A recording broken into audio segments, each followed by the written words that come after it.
اما بعد فاعوذ باللہ من الشیطان الرجیم بسم اللہ الرحمن الرحیم اقم الصلاۃ لذکری اللہم صلی علی محمد وعلی آل محمد کما صلیت علی ابراہیم وعلی آل ابراہیم انک حمید مجید اللہم بارک علی محمد وعلی آل محمد کما بارکت علی ابراہیم وعلی آل ابراہیم انک حمید مجید۔ اللہ تعالیٰ کا احسان ہے کہ اللہ تعالیٰ نے ہمیں انسان بنایا، مسلمان بنایا، حضور اکرم صلی اللہ علیہ وسلم کا امتی ہونے کا شرف بخشا، اور اللہ تعالیٰ نے دین کا تعلق عطا فرمایا، دین کی نسبت عطا فرمائی، اہل علم کے ساتھ جوڑا۔ یہ سب اللہ کریم کے احسانات ہیں، اللہ میں اس کی شکر کی توفیق عطا فرمائے۔ آپ حضرات نے جو کام فرمایا ہے مسلسل فرما رہے ہیں، حی علی الصلاۃ کے عنوان پر یا درسقرآن.com کے نام پر۔ سچی بات یہ ہے کہ میں خود تہ دل سے آپ کا شکریہ ادا کرتا ہوں، اور آپ کا احسان ہے کہ آپ نے موقع فراہم کیا مجھے اور سننے اور دیکھنے والوں کو کہ ہم بیٹھ کر دین کی بات کر رہے ہیں اور دین کی بات سن رہے ہیں۔ اللہ تعالیٰ آپ کو، آپ کی پوری ٹیم کو اپنی شان کے مطابق اجر عطا فرمائے، شرور اور فتن سے حفاظت فرمائے، اور آپ کے ان اعمال کو آپ کے لیے، پوری امت کے لیے، آپ کے والدین کے لیے، اساتذہ کے لیے صدقہ جاریہ بنا دے۔ گزارش یہ ہے کہ نماز کے حوالے سے میں دو باتیں عرض کیا کرتا ہوں ہمیشہ۔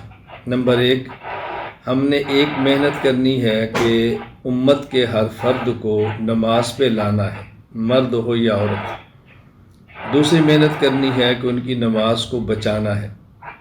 انسان اعمال پہ آتا فضائل سے ہے، اور انسان بچتا دلائل سے ہے۔ اس لیے فضائل کی محنت سے تو نماز پہ لانا ہے، اور دلائل کی محنت سے پھر ان نماز پڑھنے والوں کی نماز کو بچانا ہے۔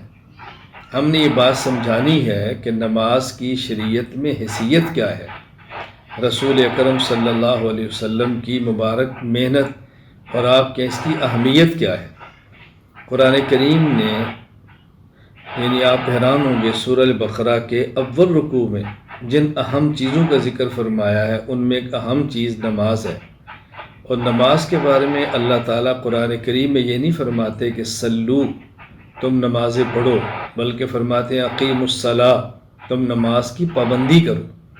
نماز پڑھنا کافی نہیں، نماز کا پابند ہونا ضروری ہے، اور پابندی سے مراد سارے آداب کا خیال کرنا ضروری ہے۔ حضور اکرم صلی اللہ علیہ وسلم نے نماز کو دین کی بنیاد قرار دیا ہے۔ صحیح مسلم میں حدیث نمبر 8 موجود ہے۔ حضرت عبداللہ بن عمر رضی اللہ تعالیٰ عنہما فرماتے ہیں کہ رسول اکرم صلی اللہ علیہ وسلم نے ارشاد فرمایا، بنی الاسلام والا خمسن، اسلام کی بنیاد 5 چیزوں پر ہے۔ نمبر 1، شہادت اللہ الہ الا اللہ ان محمد الرسول اللہ۔ نمبر 2، اقام الصلاۃ۔ نمبر 3، ایتاء الزکوٰۃ۔ نمبر 4، الحج۔ نمبر 5، صوم رمضان۔ تو دین کا گویا 5واں ستون یہ نماز ہے، اور حضور اکرم صلی اللہ علیہ وسلم نے اس کے فضائل بیان فرماتے ہوئے ارشاد فرمایا۔ یہ روایت سنن ابی داؤد حدیث نمبر 425 ہے۔ حضرت عبادہ بن صامت رضی اللہ عنہ فرماتے ہیں کہ نبی کریم صلی اللہ علیہ وسلم نے فرمایا، 5 صلوات افترضہن اللہ تعالی، 5 نمازیں اللہ تعالیٰ نے فرض فرمائی ہیں۔ من احسن وضوءہن وصلاہن لوقتہن، جو شخص اچھی طرح وضو کرے، آداب کا خیال کرے، پابندی کے ساتھ وقت نماز ادا کرے، واتم رکوعہن وخشوعہن، عاجزی کا، تواضع کا خاص خیال کرے، کان لہ علی اللہ عہد ان یغفر لہ، اللہ تعالیٰ اس بندے کی مغفرت اپنے ذمے لے لیتے ہیں۔ ومن لم یفعل فلیس لہ علی اللہ عہد ان شاء غفر لہ و ان شاء عذبہ، اور اگر کوئی شخص نماز کا اہتمام نہیں کرتا، اللہ تعالیٰ چاہے تو اپنے کرم سے معاف فرما دے، چاہے تو قانون عدل سے اس کو سزا دے دے۔ تو اہم بات یہ ہے کہ ہم حضرات اور خواتین کو یہ بتائیں کہ نماز کی شریعت میں اہمیت کیا ہے۔ پھر جب نماز پر آ جائیں تو پھر دلائل کے ساتھ ان کی نماز کو بچایا جائے۔ شیطان پہلی محنت یہ کرتا ہے کہ کوئی شخص نیک عمل نہ کرے، دوسری محنت کرتا ہے کہ نیک عمل کرے تو پھر اس کا نیک عمل قبول نہ ہو۔ جہاں تک تعلق ہے نیک عمل کرنے کا، اس کے لیے تو بنیادی چیز ہے ہمت۔ فضائل دیں، ترغیب دیں، لوگ اندر ہمت پیدا کریں تاکہ وہ نماز پڑھیں۔ ہمارے اور آپ کے اس پروگرام کا نام حی علی الصلاۃ ہے۔ اگر اسی پر غور کر لیا جائے تو دیکھیں، حکم ہے کہ جب مؤذن اذان دے تو آپ اس کی اذان کا جواب دو، اور جواب کیسے دینا ہے؟ وہ اللہ اکبر کہے تو آپ بھی اللہ اکبر کہو۔ واشہد ان لا الہ الا اللہ کہے، آپ اشہد ان لا الہ الا اللہ کہو۔ وہ اشہد ان محمد رسول اللہ کہے، آپ اشہد ان محمد رسول اللہ کہو۔ وہ جب حی علی الصلاۃ کہے تو پھر حی علی الصلاۃ نہیں کہو، پھر لا حول ولا قوۃ الا باللہ کہو۔ تو یہ حی علی الصلاۃ کے موقع پر یہ جواب کیوں بدلا ہے؟ یہ سمجھایا گیا ہے کہ اپنی زبان سے اللہ اکبر کہنا آسان ہے، اپنی زبان سے اشہد ان لا الہ الا اللہ کہنا آسان ہے، اپنی زبان سے اشہد ان محمد رسول اللہ کہنا آسان ہے، لیکن اس کے تقاضوں پر عمل مشکل تھا۔ اب فرمایا یہ کہو، لا حول ولا قوۃ الا باللہ۔ اے اللہ میں نے زبان سے تو کہہ دیا ہے، لیکن عمل کی توفیق تب ہوگی جب آپ طاقت دیں گے، آپ ہمت دیں گے، آپ کی یہ کرم اور فضل آپ کا میرے ساتھ ہوگا، ورنہ نہیں ہو سکتا۔ تو نماز پر آنے کے لیے بنیادی طور پہ دو چیزیں ہیں، اور یہ میں بڑے وثوق کے ساتھ کہتا ہوں۔ نمبر 1 ہمت، نمبر 2 اذان کا جواب سمجھ کر جیسے دینا چاہیے۔ میرے علم میں ایک شخص بھی دنیا میں ایسا نہیں ہے کہ جو اذان کا جواب دے اور سمجھ کر دے اور پھر وہ اذان سن کر مسجد میں نماز کے لیے نہ آئے، یا خاتون اور اذان کا جواب دے اور نماز نہ پڑھے۔ میرے علم میں ایک شخص بھی ایسا نہیں۔ بس یہ اذان کا جواب دینا سمجھا دیں اور اذان کا جواب سمجھ آ جائے کہ ہم کیا کہہ رہے ہیں تو اللہ تعالیٰ توفیق عطا فرما دیتے ہیں۔ پھر جب آ جائے تو پھر ہمیں دلائل کے ساتھ نماز کو بچانا بھی چاہیے، کیونکہ پھر دائیں بائیں سے ایک اور محنت شروع ہو جاتی ہے کہ آپ کی نماز سنت کے مطابق نہیں ہے، آپ نے یہ غلط کیا ہے، آپ نے یہ غلط کیا ہے۔ پھر ہمیں دلائل کے ساتھ سمجھانا چاہیے کہ ہماری نماز الحمدللہ سنت کے مطابق ہے، اور میری باقاعدہ اس پر مستقل ایک کتاب موجود ہے، نماز اہل سنت والجماعت، جو اردو میں بھی ہے، پشتو میں بھی ہے، اس وقت فارسی میں بھی ہے، انگریزی کے اندر بھی ہے، کئی زبانوں کے اندر بھی آ گئی ہے۔ اس میں ہم نے صرف دلائل جمع کیے ہیں، چونکہ فضائل کی بحمدللہ محنت تو ہمارے ہاں اکابر تبلیغی جماعت بھی فرما رہے ہیں، خانقاہیں بھی فرما رہی ہیں، ہمارے علماء بھی فرما رہے ہیں، تو اس کے لیے ضروری تھی کہ دلائل دے دیے جاتے۔ خیر میں نے عرض کیا، خلاصہ یہ ہے کہ ہمیں 2 کام کرنے چاہیے۔ نمبر 1 فضائل کے ساتھ نماز پہ لانا چاہیے، اور دلائل کے ساتھ امت کی نماز کو بچانا چاہیے۔ جزاک اللہ خیرہ۔ فضائل اور دلائل اللہ پاک ہمیں سننے سمجھنے کی توفیق عطا فرما دیں۔ حضرت اگلا سوال یہ ہے، اور آپ سے یہ درخواست بھی ہے کہ تھوڑا سا آواز کے ساتھ آپ میں مستفیض فرما دیجیے گا۔ حضرت اگلا سوال یہ ہے کہ بعض ہمارے بھائی ہیں جو نماز صحیح طریقے سے ادا نہیں کرتے، تو میرے خیال میں یہ مناسب ہے کہ نماز کی وہ عمومی غلطیاں جو عموماً لوگ انفرادی یا اجتماعی نماز پڑھتے ہوئے غلطی کرتے ہیں اور اس طرف ذہن نہیں جاتا، اگر ان غلطیوں کی نشاندہی آپ فرما دیں تاکہ ان کو دور کیا جائے اور صحیح نماز ادا کی جائے۔ اللہ آپ کی توفیق عطا فرمائے۔ مولانا محمد ریاض صاحب، اللہ آپ کو جزائے خیر عطا فرمائے، بہت معقول آپ نے سوال فرمایا ہے۔ اصل تو یہ ہے کہ نماز کے طریقے پر گفتگو کرنا ایک وسیع اور کھلا وقت چاہیے۔ آدمی اول تا آخر ایک ایک رکن پر تفصیل سے بات کرے۔ فی الحال چونکہ وقت کم ہے، میں مختصر بات عرض کرتا ہوں کہ نماز کا صحیح طریقہ کیا ہے۔ سب سے پہلے ہم نے نماز میں کھڑا ہونا ہے۔ کھڑے ہوتے وقت ہم نے پاؤں کے درمیان فاصلہ کتنا رکھنا ہے؟ اگر آپ قرآن کریم سے پوچھیں گے تو پہلا پارہ ہمیں جواب دیتا ہے وَاتَّخِذُوا مِن مَقَامِ إِبْرَاهِيمَ مُصَلًّى۔ جب آپ طواف کریں تو 2 رکعت پڑھیں اور ان 2 رکعات میں آپ نے وہ کہاں 2 رکعت پڑھنی ہے؟ مقام ابراہیم کو مصلی بناؤ، مقام ابراہیم کو۔ حکیم الامت حضرت تھانوی رحمہ اللہ فرماتے ہیں اصل یہ ہے وہ جو مقام ابراہیم پتھر ہے اس کو مصلی بنائیں۔ کیا معنی؟ آپ اس پر کھڑے ہو کر پڑھیں، یہ تو چونکہ ممکن نہیں ہے، اس لیے حکم ہوتا ہے کہ اس کے قریب جو جگہ قریب سے قریب ملتی جائے وہاں پڑھیں۔ اب مقام ابراہیم کے اوپر اگر آپ کھڑیں گے تو وہاں حضرت ابراہیم علیہ السلام کے 2 پاؤں کے مبارک نشان لگے ہوئے ہیں، تو آپ دیکھیں وہاں پاؤں کے درمیان کتنا فاصلہ ہے۔ آپ اس سے اندازہ کر سکتے ہیں کہ نماز جب پڑھیں تو پاؤں کے درمیان فاصلہ کتنا ہونا چاہیے۔ اس کے لیے ضروری ہے کہ آدمی اپنے جسم کو، جسامت کو، جسم کے حجم کو دیکھ کر فیصلہ کرے، نہ تو اتنا ملائے کہ پاؤں کے ساتھ پاؤں مل جائیں اپنے، نہ اتنا وسیع کرے کہ آدمی کو دقت پیش آئے۔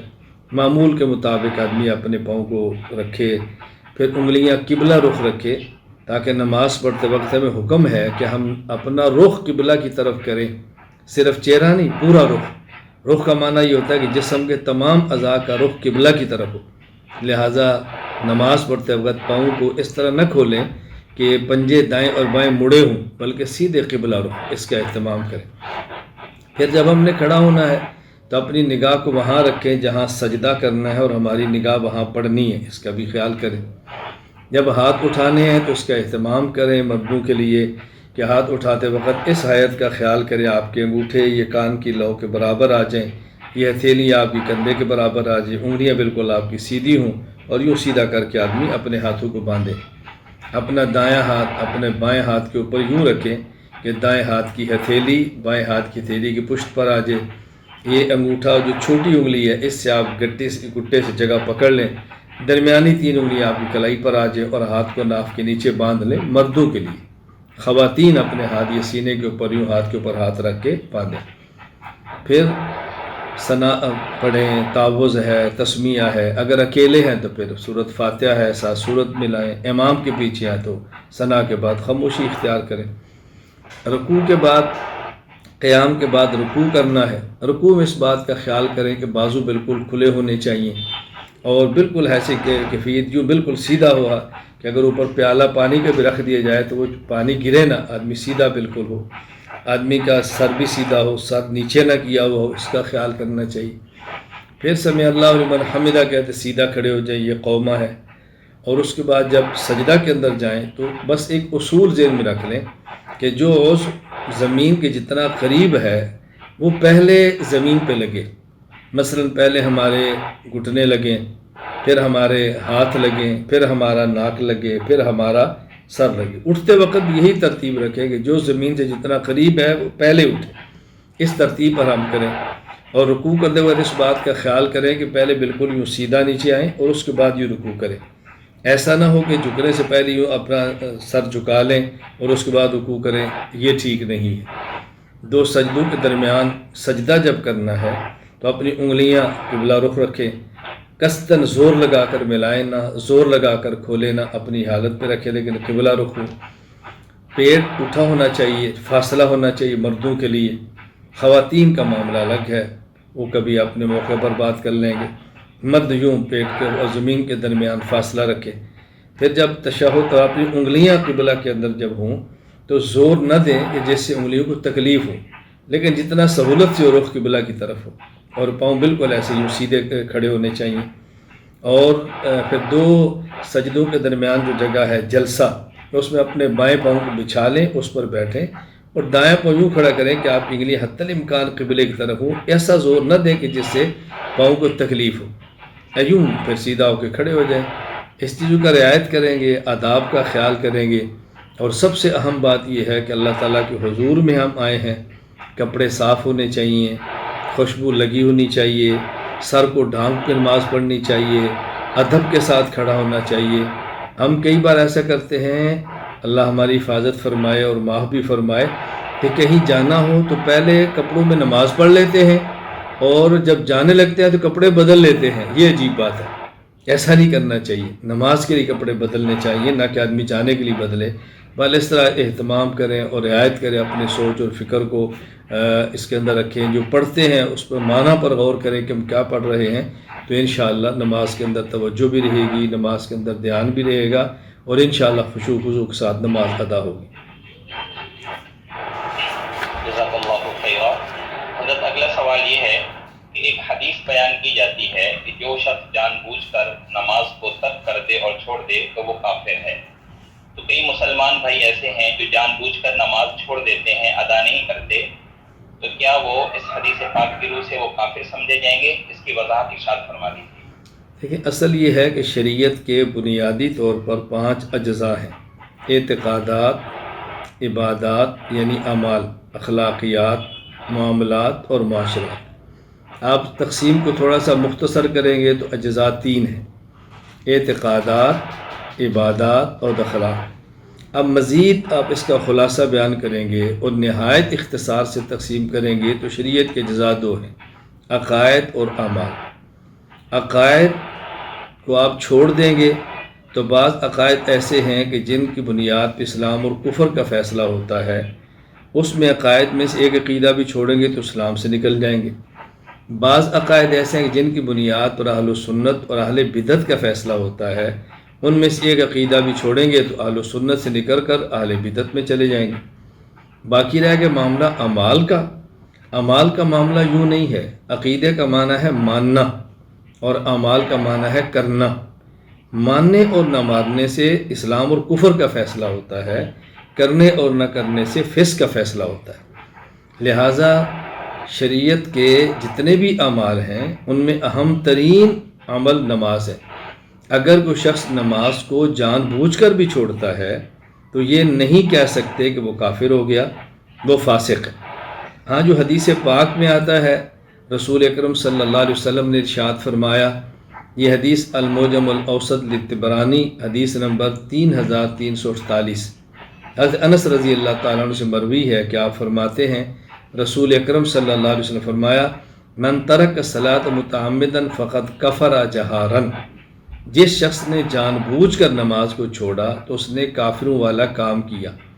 اصل میں ایک ہے حدیث کو پڑھنا اور ایک ہے حدیث پاک کو سمجھنا۔ پڑھنا کافی نہیں، سمجھنا بھی ضروری ہے۔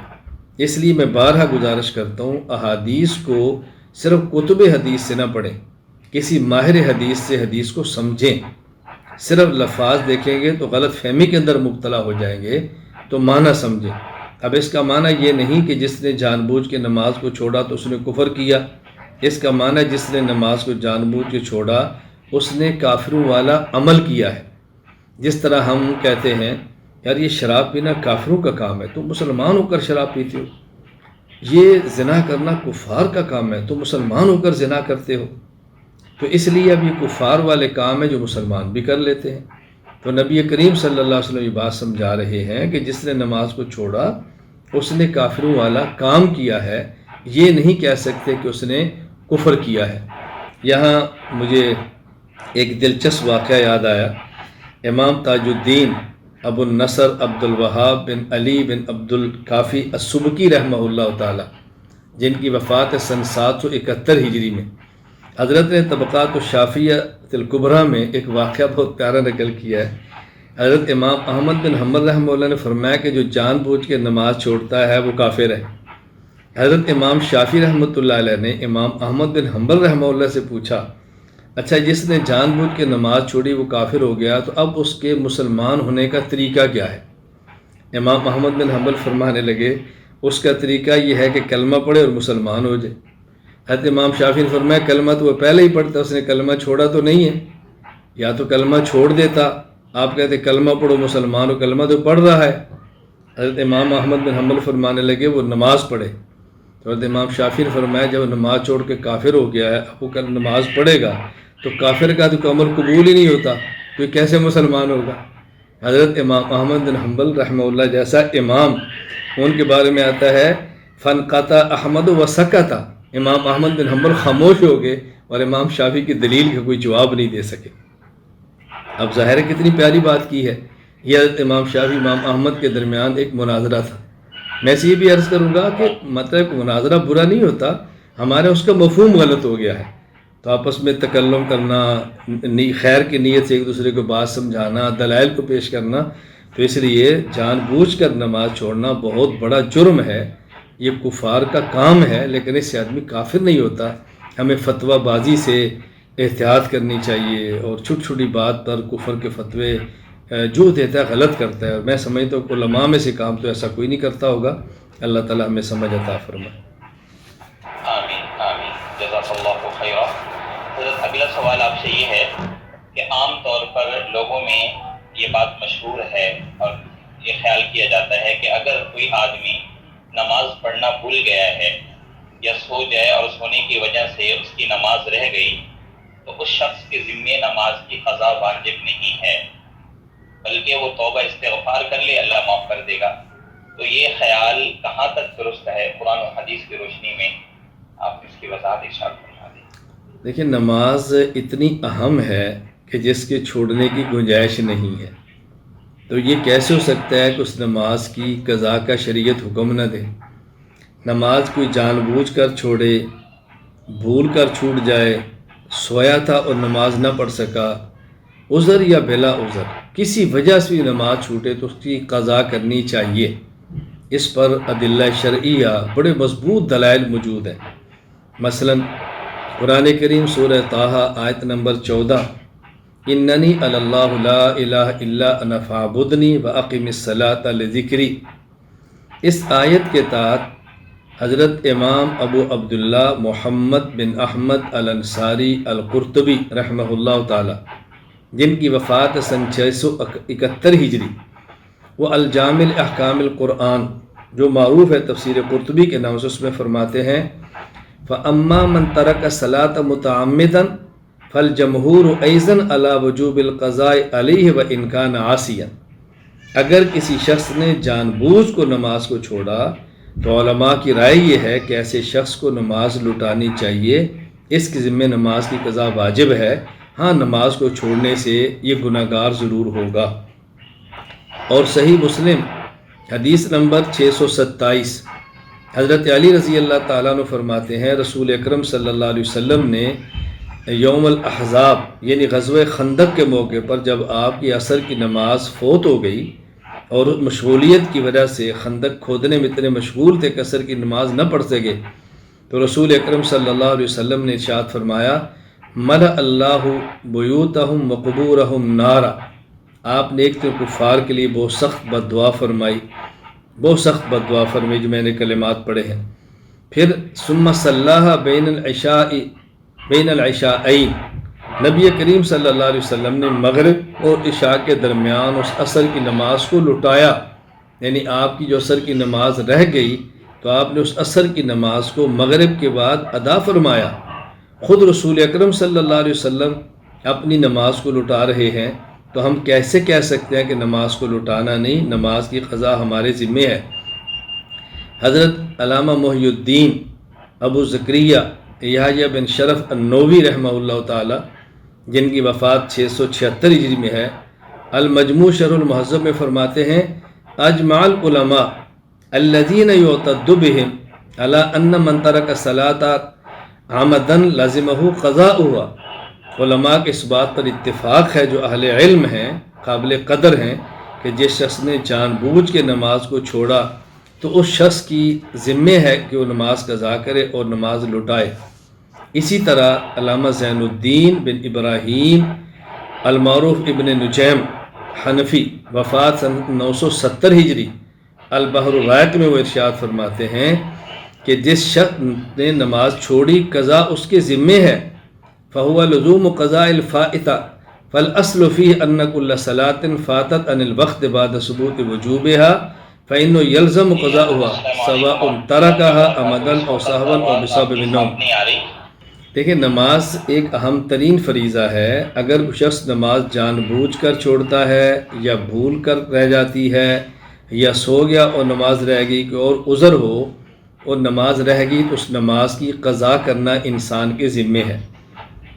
حضرت اس پہ دلائل کئی ہے کہ میں عرض کر رہا تھا کہ سورہ طٰہٰ آیت نمبر 14، اعوذ باللہ من الشیطان الرجیم اننی انا اللہ لا الہ الا انا فاعبدنی واقم الصلاۃ لذکری، اس آیت کے تحت امام ابو عبداللہ محمد بن احمد انصاری قرطبی وفات 671 ہجری الجامع احکام القرآن للقرطبی المعروف تفسیر قرطبی اس میں فرماتے ہیں فَأَمَّا مَنْ تَرَكَ الصَّلَاةَ مُتَعَمِّدًا فَالْجَمْهُورُ أَيْضًا عَلَى وُجُوبِ الْقَضَاءِ عَلَيْهِ، جو شخص جان بوجھ کر نماز چھوڑ دے، ائمہ اہل علم فرماتے ہیں کہ اس کے ذمے ہے اس نماز کو لٹانا، قضا کرنا، ادا کرنا۔ صحیح مسلم حدیث نمبر 627، علی رضی اللہ عنہ فرماتے ہیں رسول اکرم صلی اللہ علیہ وسلم نے یوم الاحزاب غزوہ خندق پر جب خندق کھودتے ہوئے آپ کی عصر کی نماز قضا ہو گئی تو آپ نے اس عصر کی نماز کو ادا بھی فرمایا، مغرب کے بعد پڑھا، لٹایا، کفار کے لیے بددعائیہ کلمات فرمائے، ملأ اللہ بیوت مقبورہم نارا، اے اللہ ان کے گھروں اور قبروں کو آگ سے بھر دے، ہماری عصر کی نماز ان نے ختم کی ہے، خراب کی ہے، نماز پڑھنے نہیں دی۔ پھر ثم صلاها بین العشاءین، مغرب اور عشاء کے درمیان، مغرب کے بعد آپ نے اپنی نماز کو لٹایا، کہ رسول اکرم صلی اللہ علیہ وسلم کا مبارک عمل ہے۔ علامہ محی الدین ابو زکریا یحییٰ بن شرف النووی وفات 676 ہجری المجموع شرح المہذب میں فرماتے ہیں اجمع العلماء الذین یعتد بهم علی ان من ترک الصلاۃ عمدا لزمہ قضاؤها، وہ لوگ جو اہل علم ہے اور ان کے علم کا اعتبار ہے، ان کا اس بات پر اتفاق ہے کہ اگر کوئی شخص نماز کو جان بوجھ کر چھوڑے تو اس نماز کی قضا اس کے ذمے ہے۔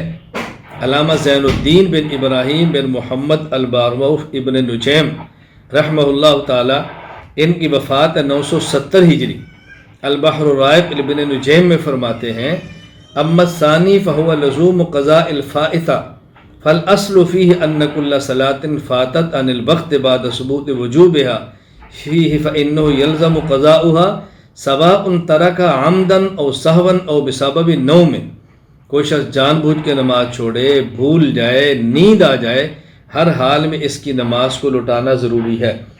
یہ بات مولانا بہت اہم ہے جو میں عرض کرنے لگوں۔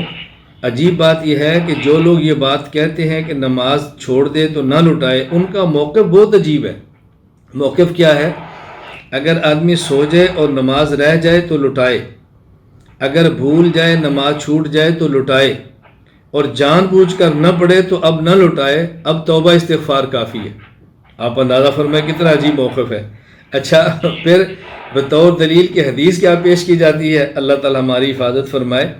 ایک حدیث پیش کرتے ہیں صحیح مسلم حدیث نمبر 684، انس بن مالک رضی اللہ عنہ فرماتے ہیں کہ رسول اکرم صلی اللہ علیہ وسلم فرمایا من نسی صلاۃ او نام عنها فکفارتها ان یصلیها اذا ذکرها، اگر کوئی شخص نماز پڑھ یعنی بھول جائے اور نماز نہ پڑھ سکے، اچھا اسی طرح اگر کوئی شخص سو جائے اور نماز نہ پڑھ سکے تو اس کا کفارہ یہ ہے کہ جب یاد آئے تو وہ نماز پڑھے، یعنی بھول جائے تو جب یاد آئے تو پڑھ لے۔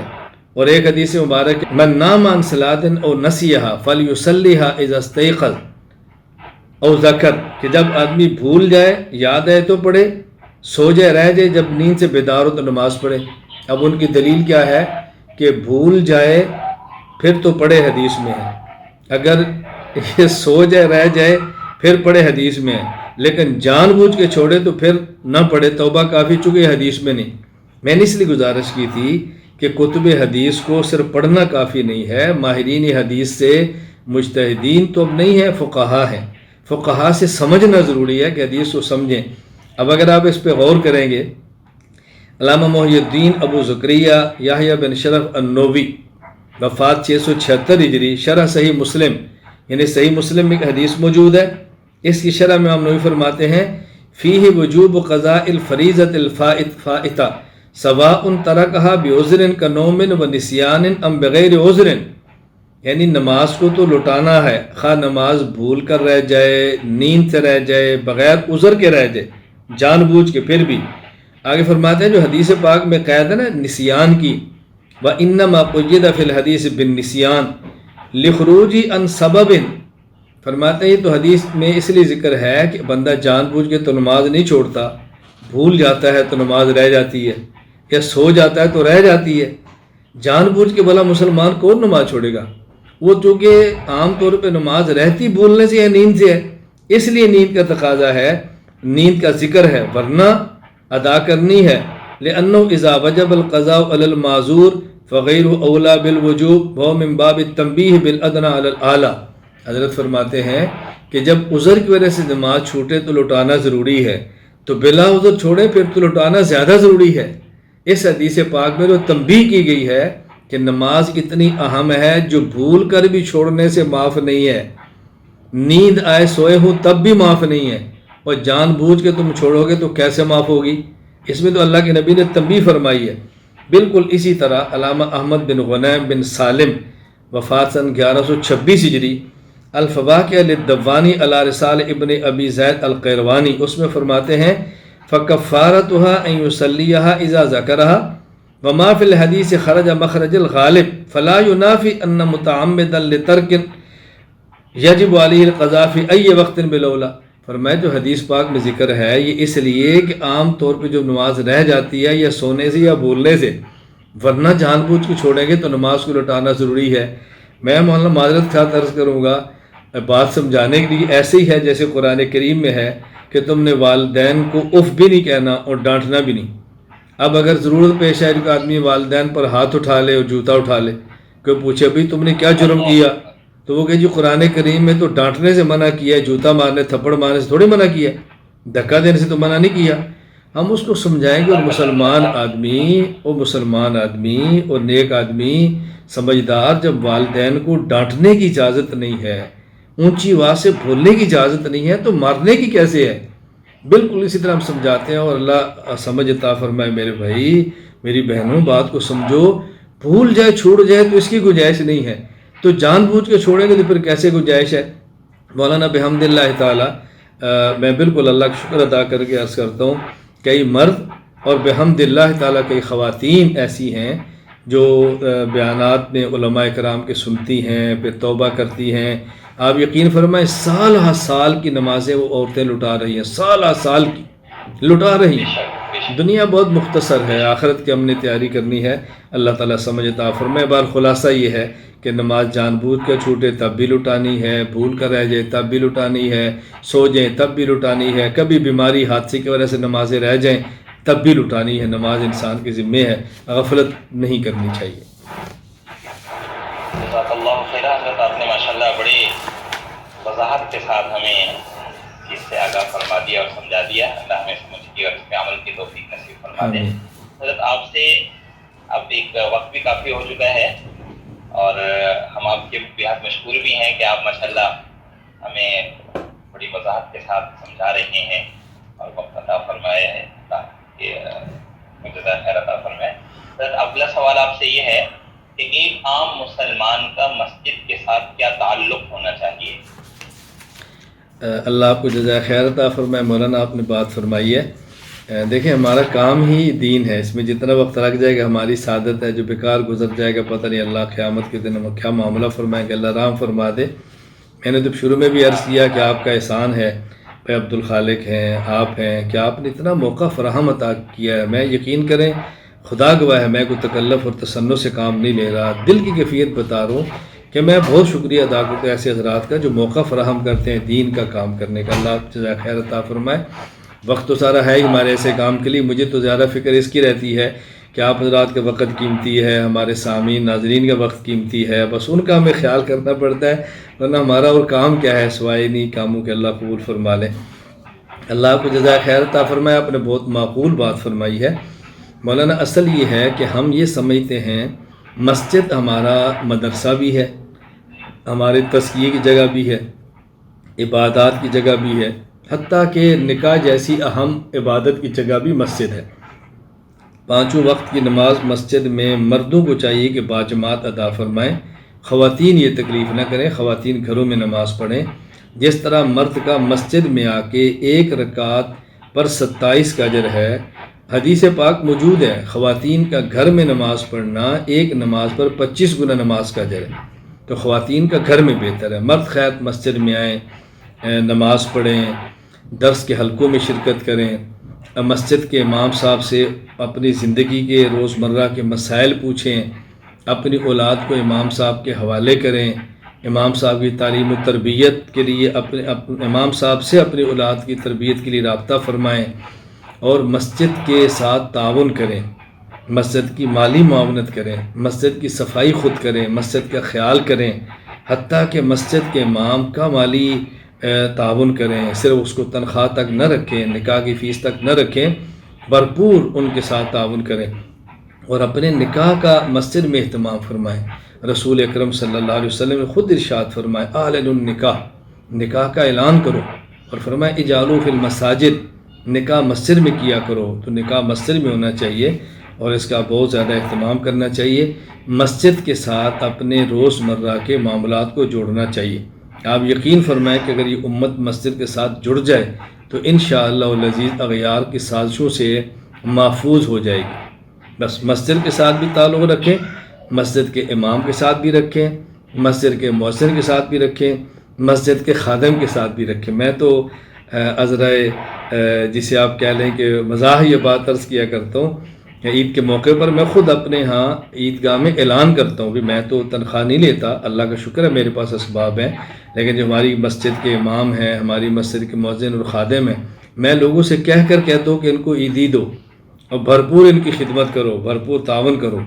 اسی طرح بھرپور تعاون کرنا چاہیے۔ میں تو بلکہ مزاح میں کہتا ہوں کہ ہمارا نکاح ہوتا ہے، جب نکاح پڑھ لیا جاتا ہے تو پھر ہمارے یہاں تو لوگ پوچھتے ہیں کہ جو امام صاحب کو کیا دینا ہے، تو ہم کہتے ہیں بھی کیا دینا ہے آپ بتاؤ، کہتے ہیں ہماری طرف تو 200 دیتے ہیں، آپ جتنا فرما دیں۔ میں نے کہا کیسی بات کرتے ہو، 200 دیتے ہیں، اللہ سے ڈرو۔ 10 لاکھ تم نے کیا برات پہ لگا دیا، 25-50 لاکھ جہیز پہ لگا دیا، اور اتنا پیسہ خرچ کیا، جب امام کی باری 200 دیتے ہیں۔ دل کھول کے امام کی خدمت کرو، اس نکاح مبارک اسی نے حلال کیا ہے، اس کو دل کھول کے۔ خیر میں یہ تو عذرائے مزاح عرض کر رہا ہوں، اصل یہ ہے کہ مسجد کے ساتھ مسلمان کا تعلق بہت گہرا اور قوی اور مضبوط جتنا ہوگا اتنا ہی انشاءاللہ اس کا ایمان محفوظ ہوگا۔ بے شک بے شک۔ حضرت اگر اجازت ہو تو کچھ ایک سوالات لائیو آپ سے کچھ احباب نے، کچھ خواتین نے پوچھے ہیں، ایک دو سوال اگر آپ کی اجازت ہو تو فرمائیں۔ پوچھ سکتے ہیں؟ جی فرمائیں۔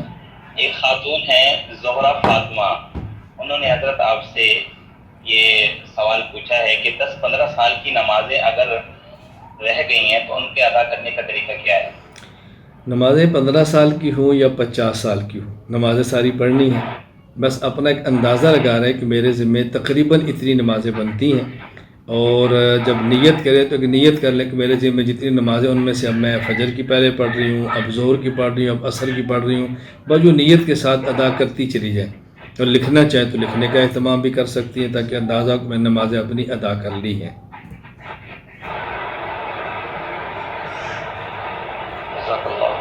ایک سوال یہ ہے کہ عموماً سفر میں جب جاتے ہیں تو کچھ نمازیں وہاں چھوٹ جاتی ہیں، تو واپسی جب اپنے مقام پہ آئیں گے تو اس کی ادائیگی کیسی ہوگی؟ جو نماز اپنے گھر پہ رہ گئی ہے، اگر وہی نماز سفر میں قضا کریں گے تو پوری نماز پڑھیں گے، اور اگر کوئی نماز سفر میں رہ گئی ہے اور وہ گھر میں قضا کریں گے تو سفر والی 2 رکعت ہی پڑھیں گے۔ ہاں وطر ضرور پڑھیں گے، سنتیں چھوڑ دیں۔ جزاک اللہ خیر۔ حضرت آج کے ہمارے سوالات میں سے آخری جو سوال ہے اس کی طرف آگے بڑھتے ہیں۔ سر سوال یہ ہے کہ مردوں اور عورتوں کی نماز میں کوئی فرق ہے نماز کی ادائیگی میں، یا کوئی فرق نہیں ہے؟ مولانا بنیادی طور پر یہ سمجھنا چاہیے کہ عبادات کی 2 قسمیں ہیں، عبادات بدنیہ اور عبادات مالیہ۔ نمبر 1 وہ عبادات جن کا تعلق انسان کے جسم سے ہے، نمبر 2 وہ عبادات جن کا تعلق انسان کے مال سے ہے۔ اب چونکہ مرد اور عورت کے مال میں تو کوئی فرق نہیں ہے، ان کے پاس پاکستانی روپیہ ہو، کسی اور ملک کی کرنسی ہو، سونا اور چاندی ہو، مال میں تو فرق نہیں ہے، اس لیے مالی عبادات میں فرق بھی نہیں ہوتا۔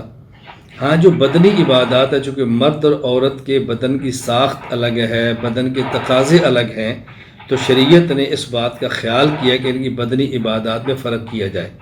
میں بطور مثال کی عرض کرتا ہوں، آپ رمضان کو دیکھ لیں، رمضان کا روزہ مرد نے مکمل ماہ رکھنا ہے، خواتین نے بعض دن چھوڑ دینے ہیں روزے، وہ ان کے جسم کا عذر ہے۔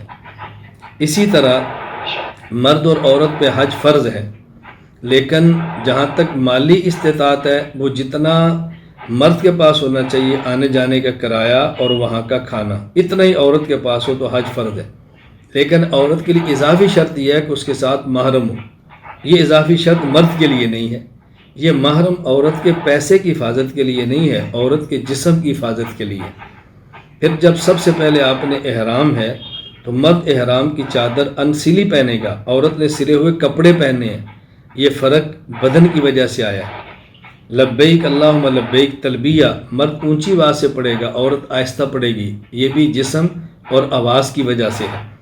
پھر جب ان نے طواف کرنا ہے تو پہلے چند چکر جو ان نے کرنے ہیں رمل، یعنی تھوڑا سا اکڑ کے چلنا ہے، وہ بھی مرد نے، عورت نے نہیں، جسم کی وجہ سے۔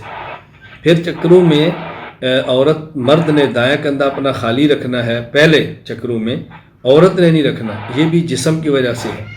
پھر جب صفا مروہ کے درمیان سعی ہوگی تو وہ مخصوص جگہ جہاں پر سبز لائٹیں لگی ہیں تھوڑا سا دوڑنا ہے، یہ مرد نے دوڑنا ہے، عورت نے نہیں دوڑنا۔ حالانکہ سنت حضرت حاجرہ کی ہے جو عورت کو ادا کرنی چاہیے، لیکن حضرت حاجرہ اس وقت دوڑی تھی جب وہاں کوئی مرد نہیں تھا۔ اب عورت جب دوڑنا ہے تو وہاں مرد ہوں گے، اس لیے حضرت حاجرہ عورت کی سنت بھی اللہ تعالیٰ ادا ان کے بیٹوں مردوں سے کروا رہے ہیں، یہ فرق جسم کی وجہ سے ہے۔ تو بڑا واضح سی بات ہے۔ اب نماز کو دیکھیں اور زکوٰۃ کو دیکھیں۔ زکوٰۃ عبادت مالیہ ہے، یا مرد عورت درمیان کوئی فرق نہیں ہے، لیکن نماز عبادت بدنیہ ہے۔ یہاں شریعت نے مرد اور عورت کے درمیان عبادات میں فرق رکھا ہے، اور یہ فرق صاف صاف احادیث مبارکہ میں بھی آیا ہے۔ بعض مقامات کا فرق وہ احادیث میں ہے اور بعض مقامات کا فرق امت کے اجماع میں ہے۔ جس طرح قرآن کریم دلیل شرعی ہے، حدیث پاک دلیل شرعی ہے، اسی طرح اجماع امت بھی مضبوط ترین دلیل شرعی ہے، قیاس شرعی بھی دلیل شرعی ہے۔ میں حضرت بہت معذرت سے عرض کروں گا کہ ہمارے یہ بات ہی غلط چل پڑی ہے کہ یہ قرآن حدیث سے بیان کیا جائے، حالانکہ یہ کہنا چاہیے کہ یہ مسئلہ ادلہ شرعیہ کی روشنی میں بیان کیا جائے۔ جب دلائل ہمارے 4 ہیں تو ہم چاروں دلائل کو بیان کریں۔ تو بعض فرق تو احادیث میں صراحتاً ہے اور بعض فرق امت کے اجماع سے ہیں، تو دونوں چیزیں موجود ہیں۔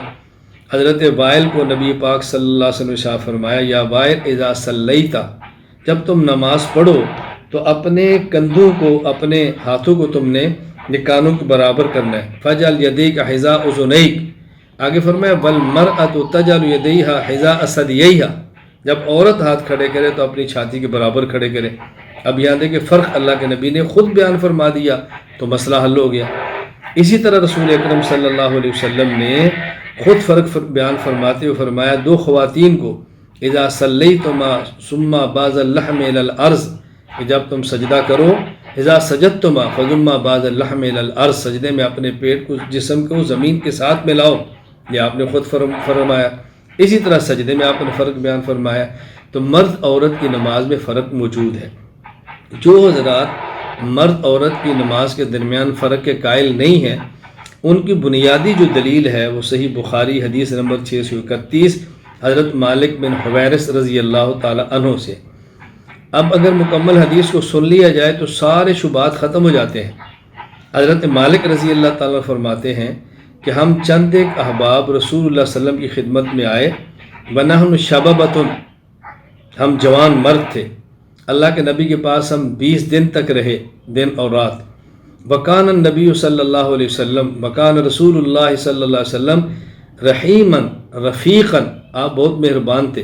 فَلَمَّا ظَنَّ أَنَّا قَدِ اشْتَهَيْنَا أَهْلَنَا أَوْ قَالَ قَدِ اشْتَقْنَا، حضرت فرماتے ہیں کہ جب ہم نے اپنے گھر جانا چاہا، رسول اللہ صلی اللہ علیہ وسلم محسوس فرمایا کہ ان کو گھر جانے کی ضرورت ہے، تو آپ نے ارشاد فرمایا ہمیں، اب اللہ کے نبی کے جملے سنیں، ارجعوا الی اہلیکم، اپنے گھر جاؤ، فاقیموا فیہم، وہاں تم ٹھہرو، نمازوں کی پابندی کرو، وعلموہم، ان کو دین سکھاؤ، ومروہم، اور ان کو حکم دو۔ یہ اللہ کے نبی نے کچھ چیزیں بیان فرمائی، کہتے ہیں مجھے یاد ہے، بعض مجھے یاد نہیں رہی۔ آگے فرمایا صلو کما رأیتمونی اصلی، نماز ایسے پڑھنا جیسے مجھے پڑھتے دیکھا ہے۔ 5 نمبر 6 فَإِذَا حَضَرَتِ الصَّلَاةُ فَلْيُؤَذِّن لَكُمْ أَحَدُكُمْ، جب نماز کا وقت ہے تم میں سے کوئی ایک اذان دے۔ 6 وَلْيَؤُمَّكُمْ أَكْبَرُكُمْ، جو تم میں سے بڑا ہو وہ تمہاری امامت کرائے 7۔ اب رسول اکرم صلی اللہ علیہ وسلم نے 7 باتیں ارشاد فرمائی ہیں۔ اب یہ لوگ کہتے ہیں، جو کہتے ہیں فرق نہیں ہے، ان کی دلیل کیا ہے؟ صلو کما رأیتمونی اصلی، کہ رسول اکرم صلی اللہ علیہ وسلم نے یہاں صحابہ کرام سے فرمایا کہ تم نماز ایسے پڑھو جیسے مجھے پڑھتے دیکھا، اور یہ خطاب آپ کے مردوں کو بھی ہے، عورتوں کو بھی ہے، لہذا مرد بھی ایسے پڑھیں جیسے اللہ کے نبی پڑھتے ہیں، عورتیں بھی ایسے پڑھیں جیسے اللہ کے نبی صلی اللہ علیہ وسلم پڑھتے تھے، ان کی نماز میں فرق نہیں۔ ان کی دلیل کی بنیاد یہ ہے۔ ہم کہتے ہیں بات سمجھنے کی کوشش فرمائیں۔ رسول اکرم صلی اللہ علیہ وسلم نے یہاں پر 7 باتیں ارشاد فرمائی ہیں۔ نمبر 1، ارجعوا الی اہلیکم، گھروں کو جاؤ۔ نمبر 2، فاقیموا فیہم، وہاں جا کر ہو، قیام کرو۔ نمبر 3، وعلموہم، ان کو دین سکھاؤ۔ ومروہم، ان کو دین کی باتوں کا حکم دو۔ 4، فلیؤذن لکم احدکم، یہ میں 5ویں چھوڑ رہا ہوں نماز والی۔ 4، فلیؤذن لکم احدکم، تم ایک اذان دے۔ آگے، ولیؤمکم اکبرکم، تم میں سے جو بڑا ہو وہ امامت کرائے۔ اب یہ جو رسول اللہ صلی اللہ علیہ وسلم نے باتیں فرمائی، گھر جاؤ، وہاں ٹھہرو، سکھاؤ، حکم دو، اذان دو اور بڑا جماعت کرائے، اب یہ 6 کی چیزیں وہ ہیں جو مردوں کے لیے ہیں، خواتین کے لیے نہیں۔ یہ حکم مردوں کو ہے۔ اب ایک حکم کیا ہے؟ صلو کما رأیتمونی اصلی، تم نماز ایسے پڑھو جیسے مجھے پڑھتے دیکھا۔ بھائی رسول اللہ صلی اللہ علیہ وسلم نے تو یہاں پر 7 حکم ارشاد فرمائے ہیں، تو جب یہ باقی 6 مردوں کے لیے آپ بھی مانتے ہیں تو یہ ایک چیز آپ کیوں نہیں مانتے کہ یہ بھی مردوں کے لیے ہے؟ تو یہ اللہ کے نبی نے خطاب مردوں کو فرمایا ہے کہ تم نماز پڑھو جس طرح مجھے پڑھتے دیکھا ہے۔ اور وہ دیکھنے والے تو مرد تھے، خواتین تو گھر میں تھیں، یہ صحابہ دیکھ رہے جو ملنے کے لیے آئے تھے۔ فرمایا جس طرح تم نے مجھے پڑھتے دیکھا ہے نا، یوں جا کے نماز واپس پڑھنا، اللہ کے نبی فرما رہے ہیں۔ تو یہ حکم بھی مردوں کو ہے، خواتین کو نہیں ہے۔ اب یہ بات سمجھیں، اگر اس کو بنیاد بنا لیا جائے کہ جی سلو امر کا صیغہ ہے جو مرد عورتوں سب کو شامل ہے، تو میں ایک بات عرض کیا کرتا ہوں، اب بتائیں اگر کل کوئی خاتون پگڑی باندھ لے، اگر کوئی خاتون اپنے گریبان کھول لے، اگر وہ اپنے ہاتھ میں لاٹھی پکڑ لے، اگر وہ اپنی شلوار ٹخنوں سے اوپر کر کے بازار میں چلے اور اسے پوچھا جائے ادب احترام کے ساتھ، بہن آپ نے یہ طرز کیوں اختیار کیا، اور وہ دلیل میں صحیح بخاری کی بجائے قرآن کریم پڑھ دے، لقد کان لکم فی رسول اللہ اسوۃ حسنہ، اللہ قرآن میں فرما رہا ہے کہ میرے نبی تم سب کے لیے نمونہ ہے، اور یہ حکم مردوں اور تو سب کا حضور تمہارے نمونہ کا میرے لیے نہیں ہے، آپ اس کو کیا جواب دیں؟ آپ اس کو پیار سے سمجھائیں گے، بہن اس آیت کا معنی یہ ہے کہ رسول اللہ صلی اللہ علیہ وسلم کی تعلیمات تم سب کے لیے نمونہ ہے۔ یہ دیکھنا ہے کہ آپ کی کون سی تعلیم مردوں کے لیے ہے اور آپ کی کون سی تعلیم خواتین کے لیے۔ اسی طرح اللہ کے نبی نے فرمایا کہ تم نماز پڑھو، اب یہ دیکھنا ہے کہ اللہ کے نبی نے مردوں کے لیے کیا طریقہ بتایا اور اللہ کے نبی صلی اللہ علیہ وسلم نے خواتین کے لیے کیا طریقہ بتایا ہے، یہ بڑی اہم چیز ہے۔ اسی طرح وہ بطور دلیل کے کہا کہتے ہیں، امام بخاری رحمہ اللہ نے نقل کیا ہے کہ ام قتادہ وہ جب نماز پڑھتی تشہد میں بیٹھتی تو حدیث پاک میں لفظ ہیں کہ وہ بیٹھتی تھی جلسۃ الرجل، جیسے مرد بیٹھتا ہے نا ایسے اتحیات میں بیٹھتی وہ۔ تو دیکھیں مرد عورت کی نماز میں فرق نہیں ہے۔ ہم نے کہا دیکھو یہ بات کتنی آدمی آرام سے سمجھ سکتا ہے۔ آپ کے گھر میں کوئی مہمان آئے اور آپ کی بیٹی ہو اور اس کی آواز ذرا موٹی ہو یا اس کا چلنا پھرنا لڑکوں کی طرح ہو، تو آپ کا مہمان پوچھے کہ آپ کی بچی لڑکوں کی طرح بات کرتی ہے، یہ لڑکوں کی طرح چلتی ہے، تو اسے کیا سمجھ آئے گا کہ لڑکی اور لڑکے کی چال ایک جیسی ہے یا فرق ہے؟ لڑکی اور لڑکے کی آواز ایک جیسی فرق ہے، یہ تو ماحول بتا رہا ہے فرق ہے۔ بعض باتیں ماحول سے سمجھ آتی ہیں، معاشرہ سمجھا رہا ہوتا ہے۔ تو یہ امام بخاری سمجھا رہے ہیں بھی مردوں کا جلسہ الگ ہے، عورتوں کا الگ ہے۔ ام قتادہ مردوں کی طرح بیٹھتی، بے اشکال یہ کہ وہ کیوں مردوں کی طرح بیٹھتی؟ امام بخاری فرماتے ہیں وَكَانَ فَقِيهَةً، وہ مجتہد تھی، اس کا اپنا اجتہاد تھا۔ تو ایک مجتہد کا اجتہاد کو دوسرے پر ماننا ضروری تو نہیں ہے نا، یعنی ہم عجیب لوگ ہیں، نہ اجتہاد مانے تو امام حنیفہ، امام مالک، امام شافعی، امام احمد جیسے مرد کا بھی نہ مانے، اور جب ماننے پر آ جائے اور تقلید کرنے پر آ جائے تو میں قطادہ عورت کو بھی مان لیں. پتہ ہے کیسے آدمی سمجھائے. میں اکثر گزارش کرتا ہوں کہ میں کوئی تنقید نہیں کر رہا، میں کوئی تبصرہ نہیں کر رہا، میں سمجھا رہا ہوں کہ واضح نشین فرما لیں کہ مرد اور عورت کی نماز میں فرق ہے، اور یہ فرق ہمیں ملحوظ رکھنا چاہیے. یہ نقل دلائل کا بھی تقاضا ہے، عقل اور فہم کا بھی تقاضا ہے. اس لیے مرد عورتوں کی نماز میں فرق کرنا نقل اور عقل، دلائل شریعہ اور فہم و فراست کا تقاضا ہے کہ فرق کرنا چاہیے. میں آخر میں پھر یہ گزارش کروں گا، کسی آیت یا حدیث کو پڑھ کر فیصلہ نہ فرمائیں، قرآن کریم اور ماہرین سے پوچھ کر فیصلہ فرمایا کریں، جس میں سمجھنے میں بھی آسانی ہوتی ہے اور عمل میں بھی دشواری پیدا نہیں ہوتی. اللہ تعالی ہم سب کو شریعت کے مطابق اپنی زندگی گزارنے کی توفیق عطا فرمائے. آمین آمین. جزاک اللہ خیر و احسن الجزا. سر ایک لائیو سوال آیا ہے. شاہد حسین صاحب سوال کرتے ہیں کہ وتر کی نماز کی نیت کیسے کریں گے؟ وطر ہو یا فرض ہو یا سنت ہو، نیت سب کی زبان سے کرنا ضروری نہیں. بس آپ کے دل میں یہ خیال آنا چاہیے کہ میں وطر پڑھ رہا ہوں، بس اتنا ہی کافی.